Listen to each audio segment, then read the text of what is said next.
Hi. My name is Camilla Brooks, and I'm 46 years old. In the United States Air Force, I'm known as Brigadier General Brooks, a leader, a strategist, a woman who's spent her life earning every star stitched onto her shoulders. But to my family, I've always just been the disappointing daughter, the one who chose duty over family dinners, integrity over appearances. Today, as I drive along the coast toward Savannah, Georgia, where my brother's wedding is taking place, I can feel the weight of years pressing down on me. Years of being erased from photos, from speeches, from memories. Still, despite everything, a tiny ember of hope sparks inside me. Maybe this time they'll see me. Maybe the sea breeze and celebration will soften their hearts. That hope didn't last. It vanished with the chime of a single text message. The name, Mom, appeared on my screen. The message read, "Camilla, for God's sake, I heard you're thinking of wearing your uniform. Don't. It's an embarrassment to the family. An embarrassment. Those 2 silver stars on my shoulders, earned through decades of combat drills, crisis decisions, and survival under pressure, reduced to a family shame. I tighten my grip on the steering wheel, my knuckles going pale. A wave of icy clarity swept through me, drowning whatever warmth had managed to take root. I've fought against enemies most people will never see, led squadrons through chaos, but nothing ever quite prepares you for being made to feel small by the people who are supposed to love you the most. Have you ever been made to feel like you had to hide your greatest achievements? Like being strong made you unwelcome? Let me know in the comments, because they were expecting a background extra in a beige dress. But I wasn't arriving as a guest. I was arriving as a truth they couldn't ignore. A brigadier general in full uniform. Unapologetic. Uninvited, but very much present. This wasn't about one text. It was years in the making. Quiet exclusions, underhanded remarks, social media posts where I didn't exist. The final push had come just weeks earlier, after I got home to my apartment in Fayetteville, North Carolina, following a grueling Air Combat Command simulation exercise in Nevada. My body was sore, my mind drained, and all I wanted was silence. I poured a glass of water, the ice clinking against the sides, and sank into the couch. I rarely scrolled through social media. It felt artificial, curated. But something nudged me to look that day. And there it was. A glossy, professional photo of my younger brother Lucas, smiling with a woman I didn't recognize, arms linked beneath soft string lights at the Savannah River Club. The caption read, "She said yes. The future Mr. and Mrs. Halpern." My breath didn't catch. My heart didn't break. It simply stopped, like a machine powering down. My eyes scanned the comments. Mom had left her signature heart emojis. Dad had reposted the image with a caption, "Proud of the legacy we're building." I swiped through the rest. Lucas with friends. Lucas with his fiancée. Lucas with our parents. Me? Not a tag. Not a mention. Not even a ghost in the background. That wasn't a mistake. It was a message. And a few days later, the message became physical. A thick cream-colored envelope arrived in the mail. My mother's favorite stationery. A faint scent of her lily of the valley perfume clung to it, but the label hit harder than the contents. Not Brigadier General Camilla Brooks. Not even Camilla. Just the Brooks family, Fayetteville, North Carolina. Like I was some remote branch office of their brand. Inside was the invitation to the wedding at the Chandler House on Forsyth Park. Elegant, cold, with a QR code and no personal note. Just a summons. Not a welcome. I stared at it. Then I placed it back on the table like a memo from a superior I no longer respected. Later that evening, I made a call. Not to complain. Just to anchor myself. I dialed Ben Langley, my longtime executive officer. A man whose loyalty wasn't performative, who knew what those silver stars really cost. "General," he answered. "They're getting married," I said quietly. He paused. "I see. They don't want me there, Ben. Not really. Not in uniform. Not in the photos. Not in their life." Another silence. Then he said, with a calm certainty that somehow never failed to steady me, "Ghosts are nothing. It's the light that makes the shadows." And your light, ma'am, is bright enough to black out their entire sky. I didn't cry. I didn't speak. I just nodded to myself in that empty room, knowing I'd already made the choice. I stood, crossed to my closet, and slowly unzipped the garment bag. There it was. My service dress blues. Polished buttons. A precise row of ribbons. Wings that had flown me through war zones. 2 silver stars that had weathered battles both external and internal. They called it an embarrassment. I called it my truth. And it was the only thing I was wearing to my brother's wedding. The weight of my mother's message pressed down on me harder than any rucksack I had ever carried on deployment. It wasn't just a command. It was the echo of a lifetime of dismissals, a concentrated blow that drew blood from 1,000 small cuts. As I stared out over the road ahead, my mind shifted from the crisp fabric of the uniform waiting in my closet to a memory, just as crisp, just as white. It was the day I first earned the right to wear that uniform. I was 22, standing at attention on the parade field of the U.S. Air Force Academy in Colorado Springs.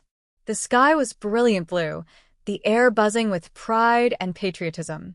1,000 cadets in pristine white stood shoulder to shoulder. The moment the command was given, our white caps flew into the air like birds being released from captivity, soaring into freedom. Around me, families erupted into cheers, tears, embraces. Everywhere, cadets were being wrapped in the arms of proud parents. Camera shutters clicked like applause. I stood still, smiling for the camera of a roommate's parent, stiff and hollow, because when I looked to the bleachers, section 104, row C, the seats I had marked for them, they were empty.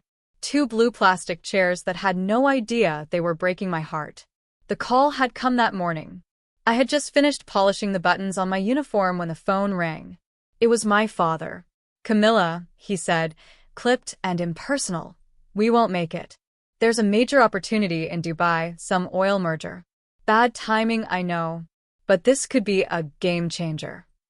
Then my mother got on. "Darling, you know how your father is. Business first. We're so proud of you, of course. And Lucas, he has a model UN conference he's preparing for. We just couldn't rearrange everything on such short notice." A model UN event. My brother's high school extracurricular was apparently more important than my commissioning into one of the most prestigious military forces in the world. I stood among my classmates, all surrounded by family, all wrapped in warmth. My graduation photo shows me smiling with 3 fellow cadets, our arms slung around each other's shoulders. But if you look closely, you'll see it. My eyes searching for someone who never showed up. You'll see the space where my family should have been. A week later, I received an envelope from my family's bank. No note, no card, just a check for $5,000 and a white card with my mother's perfect cursive handwriting. "Congratulations, dear. Buy yourself something lovely, maybe pearls." A pearl necklace. As if all my sleepless nights, brutal physical training, and 4 years of academic hell could be honored with a string of decorative stones. It wasn't just tone deaf. It was a translation of my life into their shallow language, money and image. That was all they understood. I remember holding that check, standing in my tiny, freshly assigned quarters, staring at it for a long moment. Then I tore it up, each strip falling like ash into the trash. My first act of independence was rejecting the idea that their version of support was enough. That was the last time I ever truly expected them to understand who I was. Over the years, that disconnect only grew. Every time I visited the family estate in Savannah, I was reminded where I stood. The walls were a shrine to Lucas. His high school debate trophies, framed photos from sailing trips, his acceptance letter to Columbia in a gilded frame. His senior prom, his 21st birthday dinner at a Michelin-starred restaurant. There was even an entire leather-bound album from his 25th birthday trip to Napa Valley. And me? A single small 4x6 photo, buried behind a stack of old finance books in the study, half hidden beneath a dusty copy of The Economist. It was the group shot from graduation day. To any visitor, I looked like a family friend, someone else's daughter. But I wasn't surprised. I had seen it coming. I still remember the night I told them I had accepted my appointment to the Air Force Academy. We were sitting in the formal living room, with its mahogany paneling and dim yellow lighting, the smell of polish and money heavy in the air. My father set down his glass of scotch with a thud, looked at me, and sighed. "Camilla," he said slowly, "the military is no place for a Brooks woman. Our name was built in boardrooms, not battlefields. You're wasting your brilliance. I could have made calls. I could have opened doors for you in venture capital law. But you've chosen this." At the time, I thought he just didn't understand. That if I proved myself, if I rose through the ranks, one day they'd see. They'd come around. But now, driving toward my brother's wedding, I realized he had always understood perfectly. I just hadn't understood him. When he said tangible benefit to the family, he didn't mean character, or courage, or service. He meant dividends and image. My medals meant nothing to him. My service didn't increase his net worth. And yet, I didn't regret my choice. The Air Force forged me, but it also isolated me. There's a kind of loneliness that comes from being physically far away from home. And then there's the kind of loneliness that comes when you realize home was never yours to begin with. I missed birthdays, holidays, anniversaries. Not because I didn't care, but because I was serving in places with names most people can't pronounce. My first Christmas as an officer was spent inside a control tower in Al Udeid Air Base in Qatar, the desert winds shaking the walls. I remember trying to call home through a delay-filled satellite line. I could hear the clinking of glasses, laughter, music in the background. "Oh, Camilla," my mother's voice echoed distantly. "We're just sitting down to dinner. Call back later." Lucas's voice chimed in. He was describing his new diamond-studded watch. My call lasted 54 seconds. They never even asked if I was safe. Meanwhile, I ate rehydrated turkey in a metal room with no windows, flanked by a map of radar frequencies and a half-decorated plastic tree. And that's when I understood. I wasn't just distant. I was forgettable. My life didn't fit the story they liked to tell. I didn't climb the ranks through legacy connections or insider deals. I earned my promotions during 36-hour operational shifts, making snap decisions with the lives of airmen in my hands. I survived missions no one talks about because if we did our jobs right, the world never knew the danger we faced. Once, during a training operation over the Bering Sea, we encountered a rogue storm system. The jet shook so violently, I thought we'd lose a wing. But we didn't. I kept us steady, rerouted 2 squadrons, and brought us home through wind and hail. That same week, Lucas posted a photo from Palm Springs complaining about how drained he was after 3 days of wine tasting. The contrast wasn't just laughable. It was heartbreaking. But through all of it, I found what my blood family couldn't give me: loyalty, connection, real warmth. In my unit, I was never invisible. I was never too much. I was never a disappointment. They didn't care about my last name. They cared that I showed up, that I had their backs, that I'd jump in front of any danger to protect them. And they would do the same for me. Especially Ben. Ben Langley wasn't just my XO. He was my silent shield. When the occasional icy phone call from home would rattle me, he never pried. He never lectured.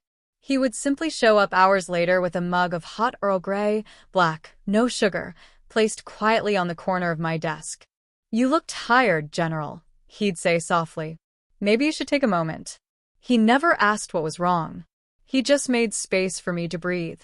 He remembered every important date. When the 10th anniversary of my first command passed unnoticed by anyone else, I walked into my office to find a hand-carved model of my first aircraft and a note in blocky handwriting.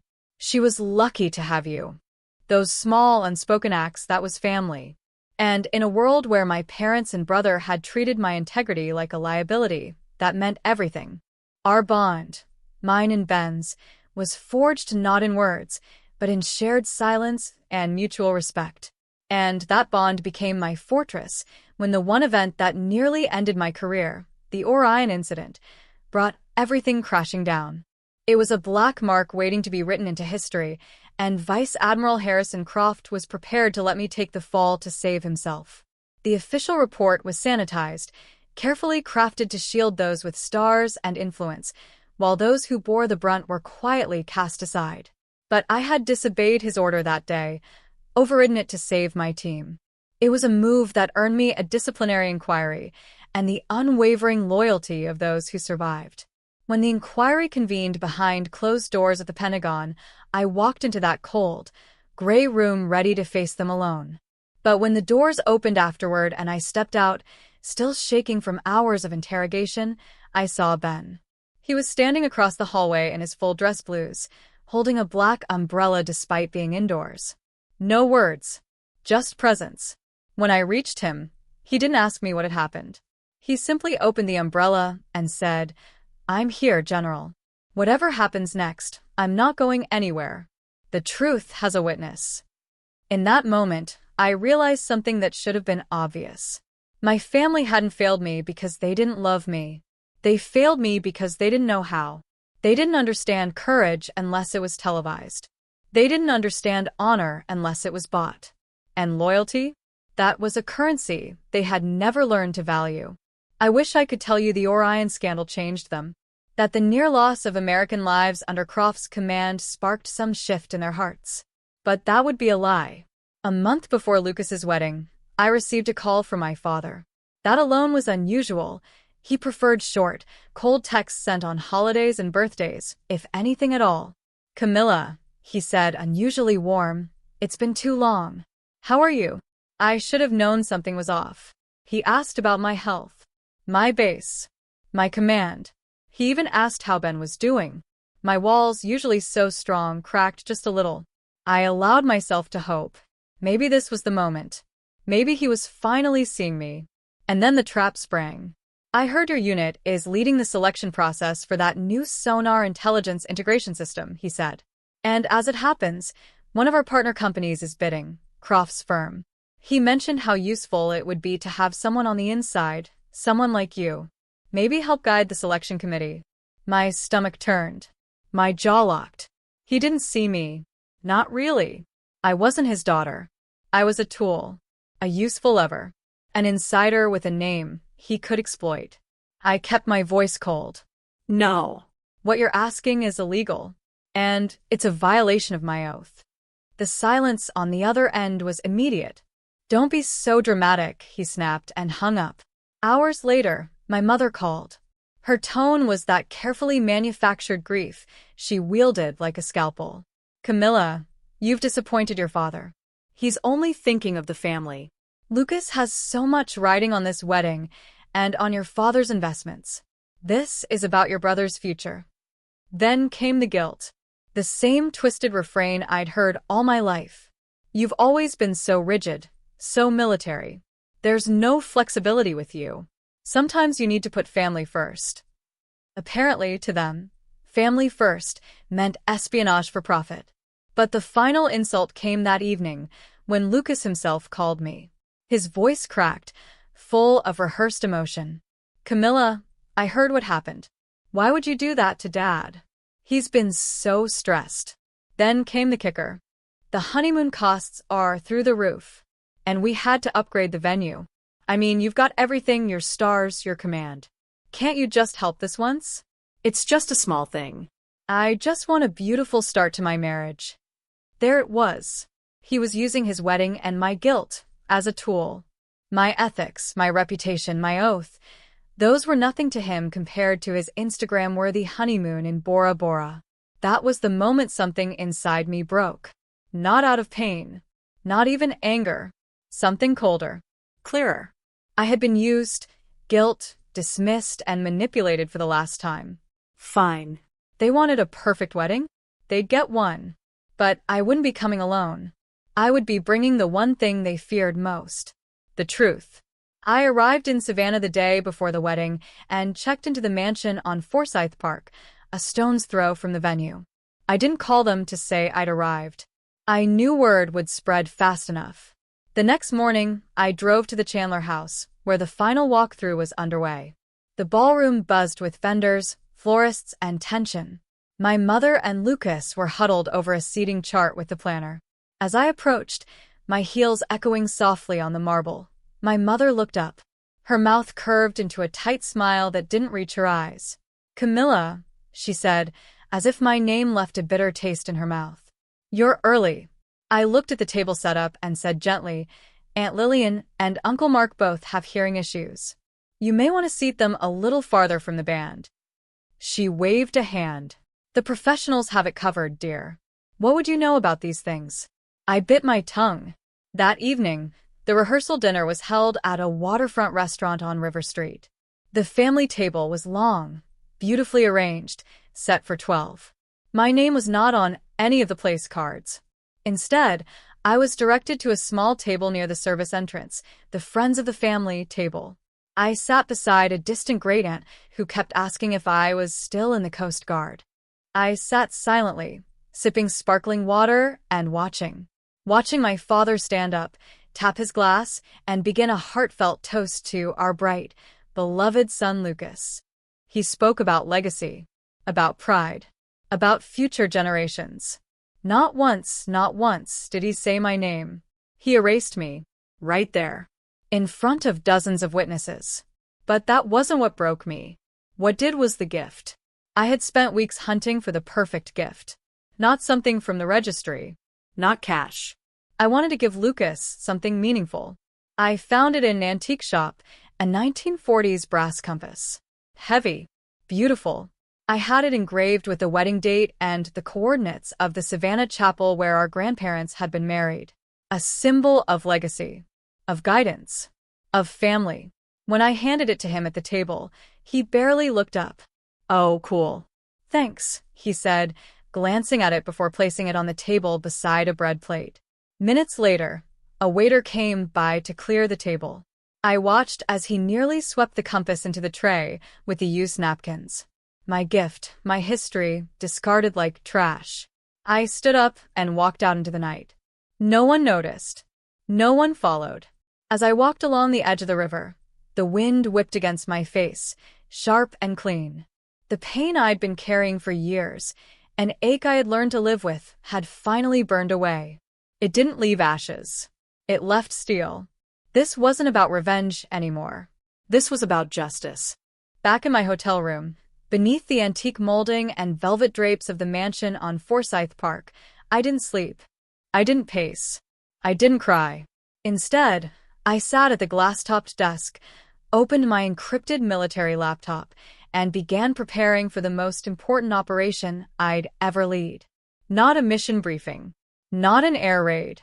This was an extraction of truth. A precision strike against a legacy of lies. At exactly 0200 hours, I initiated a secure call to Ben Langley. He answered on the second ring, his voice calm and alert. "General?" "Ben," I said, my voice cold and mission sharp. "I need everything you can find on Harrison Croft, specifically unedited materials from the Orion incident. Audio logs, mission reports, personnel debriefs. And I want you to cross-reference all of it with financial records that show any link between Croft and my father's firm. Pull no punches." There was no hesitation. Just a single, solid response. "Understood. Give me 12 hours." Ben wasn't just efficient.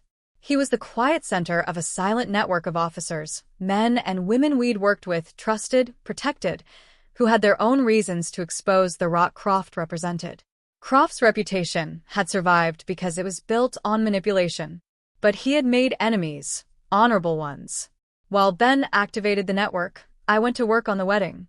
I opened up the engagement party album online again.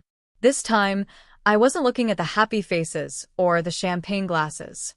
My eyes locked on one thing, a locket around Lucas's fiancée's neck. Gold, ornate, detailed. The tag in the photo had credited it as a gift from the Croft Legacy Foundation, an organization known more for laundering reputations than for actual charity. But the locket was strange. Heavy. Larger than needed. Along the filigree was a faint seam, one that looked like it didn't belong. I enhanced the image and isolated it. I sent the file to Ben with one simple message. Analyze. Priority 1. Because this wedding wasn't just about familial betrayal anymore. Something deeper was at play. Something calculated. Strategic. It had the fingerprints of Harrison Croft all over it. By dawn, just as the early light spilled through the tall windows of my suite, Ben's response landed in my encrypted inbox. Subject: Orion unedited. The file was large and damning. The unedited mission report confirmed everything I already suspected. Croft had intentionally overridden multiple safety protocols to push an unproven sonar system during an unauthorized deep-sea maneuver. Why? Because he had invited investors on board, including my father. He wanted a show. What he got was a near disaster. I clicked on the audio file. Croft's voice echoed through my speakers, clear, authoritative, inhuman. The asset is compromised. Maintain perimeter. Control the narrative. The loss is acceptable. Acceptable. That asset was the USS Orion. Those losses were airmen. Then I heard my own voice. Sharper. Urgent. Negative command. I am overriding that order. We are initiating search and rescue protocols. Now. I clenched my jaw. My hands curled into fists. I had disobeyed that day. And I had saved 36 lives. But I hadn't just defied Croft. I had damaged his career. And that's why he wanted me buried. Literally, figuratively, socially. I scrolled through the roster of those on board the Orion. One name stopped me. Colonel David Sloan. He'd been the XO of the Orion, a seasoned officer known for being level-headed and fair. After the official report was filed, he had quietly retired, pushed out, I now realized, to help erase the full truth of what had happened. A quick search found him living just 2 hours away in Columbia, South Carolina. I called the number. It rang 4 times. I was just about to hang up when a gravelly voice answered. Hello. Colonel Sloan, this is Camilla Brooks. There was a pause, long and heavy. Then his tone shifted. Respect. Recognition. Commander Brooks, he corrected. I'll never forget what you did for us that day. I explained the situation. The wedding. Croft. My family's involvement. He didn't even let me finish. That son of a bitch is going to be there, he growled. Then so will I. It's time. I hung up with a sense of grim satisfaction. I had the evidence. I had the motive. And now I had the witness. Croft and my family thought they were hosting a wedding. They were about to walk into a tribunal. I turned to my closet. And there it was, my service dress uniform, gleaming under the morning light. I didn't hesitate. It was time to suit up. I walked into the grand ballroom of the Chandler House at Forsyth Park with the composure of a seasoned officer stepping onto a command bridge. I wore my full United States Air Force Service dress uniform, every medal and ribbon gleaming under the chandeliers. The 2 silver stars on my shoulders caught the morning light with quiet defiance. My polished shoes echoed with each step across the marble floor. Conversation halted. Heads turned. I didn't glance at anyone I didn't need to. The silence that followed my entrance spoke louder than any greeting ever could. I scanned the crowd as I made my way to the back of the room. My mother, dressed in pale gold, caught sight of me. Her expression froze in horror, lips parting slightly, face blanching beneath a layer of expensive makeup. My father stiffened beside her, eyes darting toward the floor as if pretending not to notice me might erase the reality I represented. And then there was Lucas, standing near the altar, his jaw slightly agape, his polished image unraveling at the seams. I walked past them all, head high, and sat in the very last row, at the edge of the room, where they had planned to tuck me away like some afterthought. Fine. I didn't come to be included. I came to be seen. The ceremony began, scripted and precise. The officiant spoke of love, unity, and family, words that tasted like ash in this room. I didn't move. I didn't blink. I simply waited. And then the moment came. The officiant said, "At this time, we would like to honor the brave men and women of the United States Armed Forces who may be with us today." That was the cue. Colonel Ben Langley, dressed in his own immaculate service blues, stood from the 3rd row and turned, facing the rear of the room, facing me. He snapped into a sharp salute, so crisp it sliced through the heavy silence like a blade. His voice rang out, clear and commanding. Brigadier General Camilla Brooks, ma'am. A wave of gasps rippled across the crowd. All eyes shifted to the back of the room, where I sat in full uniform, back straight, hands folded in my lap. My mother's hand flew to her pearls. My father looked like someone had just pulled the rug from under his entire world. Lucas's fiancée stared like she'd seen a ghost. The timing was perfect. Seconds later, the large screens flanking the altar flickered. They had been set up to display a romantic slideshow of the couple's journey. Instead, they went black, then burst to life again, not with smiling photos, but with a glowing green and blue tactical sonar display. The Orion incident. Audio followed. Croft's voice, cold and calculated. Maintain perimeter. The potential loss of life is acceptable. Control the narrative. Confused murmurs began to stir. Then came my voice. Negative command. I override that order. We are initiating search and rescue immediately. The screen cut to real deep-sea ROV footage. Damaged hulls, diving teams, survivors being pulled from the wreckage. Gasps turned to shouts. Croft shot to his feet. This is slander. This data is falsified, he barked, face pale, hands trembling. My father jumped in, panicking. Everyone please, this is a technical error. A prank. We didn't authorize. Before he could finish, another figure stood from the crowd. An older man, dressed in civilian clothes, but exuding the unmistakable gravity of command, Colonel David Sloan.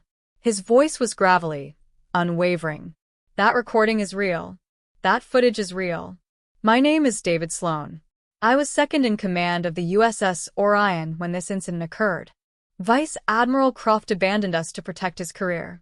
And that woman, he pointed directly at me, that woman saved 36 lives by disobeying a coward's order. He raised his hand in salute, and slowly, one by one, others began to rise. Former service members, colleagues from the base. Every one of them turned and faced me, and they saluted. The room wasn't silent anymore. It was electric. Phones were raised. Cameras flashing. Gasps had turned into a tidal wave of shock and judgment, but none of it was aimed at me. Croft tried to leave, but he couldn't. Ben Langley, along with 2 other officers in full uniform, stood firm near the exit, blocking his path. They didn't touch him. They didn't need to. My father was visibly trembling, sweat gathering at his temples. The house of cards they had built, the legacy of wealth, power, lies, it collapsed in a single coordinated strike. In front of every person who mattered to them, there was no recovering from this. The wedding was no longer a celebration. It was a reckoning. Security escorted us, my parents, Lucas, his fiancée, Croft, and me, into a private drawing room adjacent to the ballroom. The door closed behind us with a heavy finality, muffling the shouts and camera flashes outside.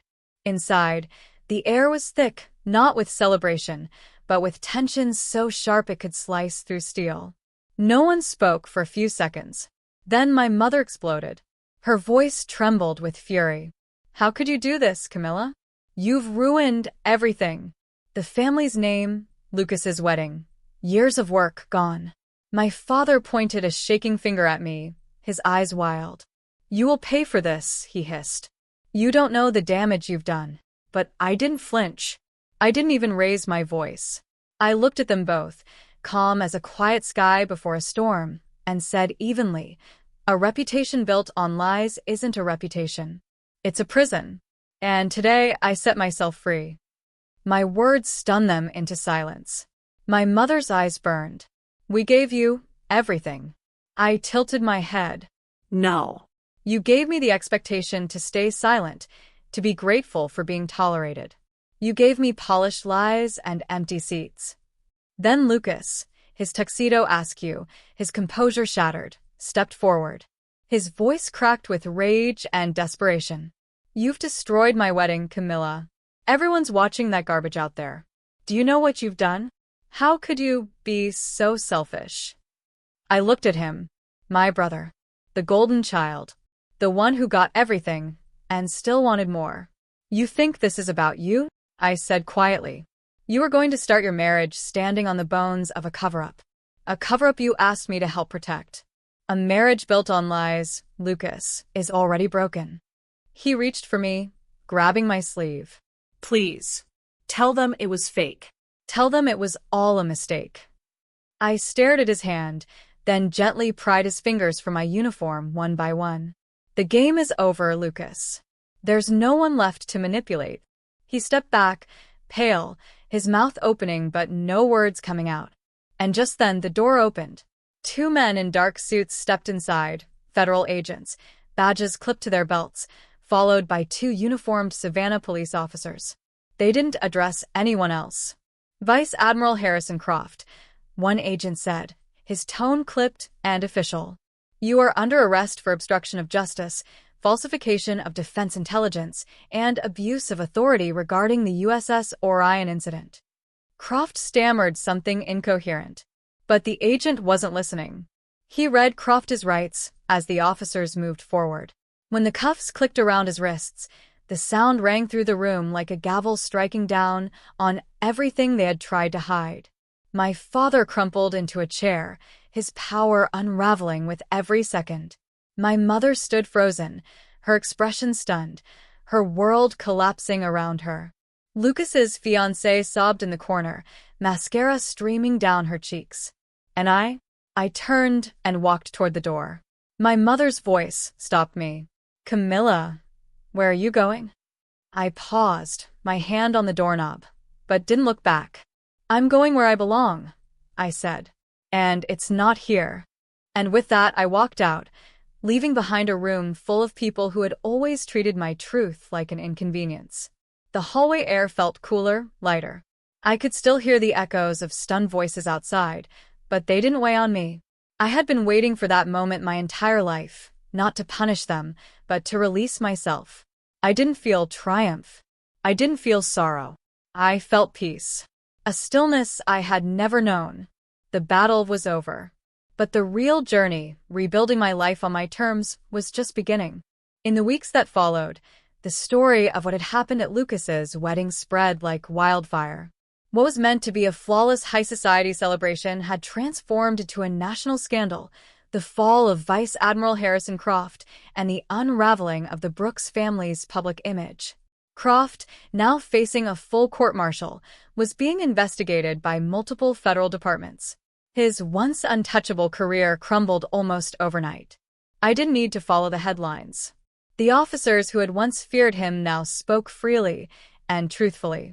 Justice, after years of being smothered by politics and silence, was finally breathing.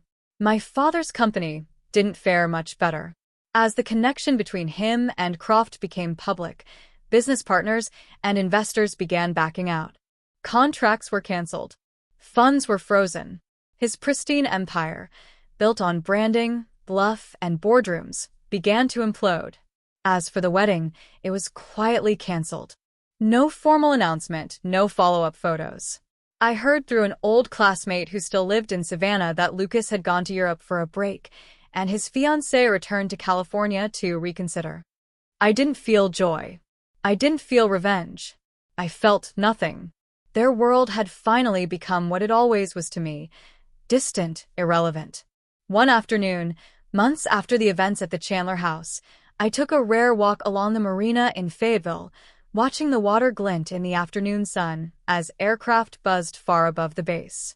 A woman approached me, young, nervous, pushing a stroller. "Excuse me," she said, her voice hesitant. "Are you General Brooks?" I nodded, cautious. She smiled, tears welling in her eyes. "My husband, he was on the Orion. He says he owes his life to you. He talks about you with so much respect." Then she looked down at her daughter, a little girl maybe 5 years old, with bright eyes and a paper in her tiny hands. She reached up to me. "It's for you," she said shyly. It was a crayon drawing, a lopsided gray airplane, a stick figure in blue with yellow stars on her shoulders, and a caption in block letters that read, "Thank you, General." I took it, my throat tightening. I crouched to her level. "Thank you," I whispered. "Because that was the recognition I had waited a lifetime for. Not awards, not applause, but a child handing me a drawing that came from love, not politics. That evening, I returned to my office, overlooking the runway. The sun had dipped low, casting long shadows across the polished floors. I opened my desk drawer and pulled out the brass compass, the one I had given Lucas, the one I thought was lost forever. Ben had retrieved it for me from the restaurant that night.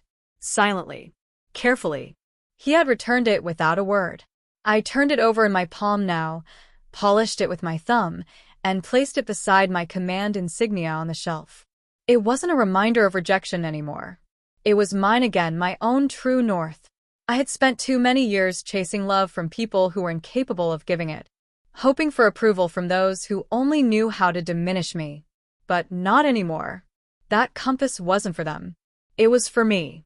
The most powerful forgiveness I needed was for myself, for ever believing their silence defined my worth. The following spring, I received a formal invitation from the United States Air Force Academy in Colorado Springs. It wasn't for a gala, not for press, not for promotion. It was something much more solemn and permanent. A new plaque was being added to the Memorial Hall, one that would finally acknowledge the Orion incident and honor the bravery and leadership that saved dozens of lives. My name was etched into bronze. Not hidden. Not forgotten. Honored. I flew in quietly, arriving without ceremony. The hall was almost empty when I entered, just the way I preferred it. No cameras, no speeches. Just the echo of footsteps on old stone and the gravity of history breathing from the walls. Ben Langley was already there, standing a few feet back, now wearing the single silver eagle of a full colonel. Beside him stood Colonel David Sloan, his hands clasped behind his back, his eyes resting proudly on the new plaque. And around them, a dozen former crew members from the Orion, gathered like a quiet honor guard. They didn't salute. They didn't speak. They simply stood with me. As I stepped forward, I ran my fingers over the smooth, raised letters of my name. It didn't feel triumphant. It felt right. Whole. True. History, at last, had been corrected. And in that moment, I felt peace, not the kind you hope for, but the kind you earn. The kind that stays. That afternoon, I returned to Fayetteville to resume my post. I was no longer just a survivor of betrayal. I was a woman rebuilt from the wreckage. A leader defined not by the family I came from, but by the family I chose. The men and women who stood by me when it counted, who respected the stars on my shoulders not because of what they could gain, but because they knew what they had cost. And on a golden morning not long after, I stood on the bridge of one of the most advanced air command platforms in the world. The control deck hummed with quiet precision, screens flickering with real-time data, the crew moving with practiced coordination. The sky was wide open, and Ben stood beside me. "It's a beautiful morning, General," he said, his voice calm, steady. I smiled, a real smile. Not the kind I'd learned to fake in family photos, but the kind that lives deep inside your chest and finally finds its way out. "Yes, it is," I replied. The sun was just beginning to rise over the horizon, painting the sky in strokes of orange and gold. It shimmered across the tarmac, illuminating the insignia on my chest and the stars on my shoulders. I was no longer the discarded daughter of a shallow legacy.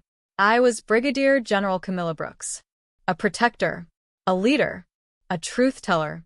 And my legacy wasn't written in heirlooms, trust funds, or carefully curated wedding albums. It was written in the lives I saved, the honor I defended, and the truth I refused to silence. Because the past may shape you, but it does not define you. You define you. And from that day forward, I promised myself this. I would never again shrink to fit into someone else's version of love. I would never again ask small minds to understand a life lived in full. And I would never again let anyone erase me from the story I earned the right to tell. Because this story, my story, belongs to me. And if you've ever been silenced, erased, overlooked, or underestimated, let this be your reminder. You get to rewrite your legacy. What will your first step be?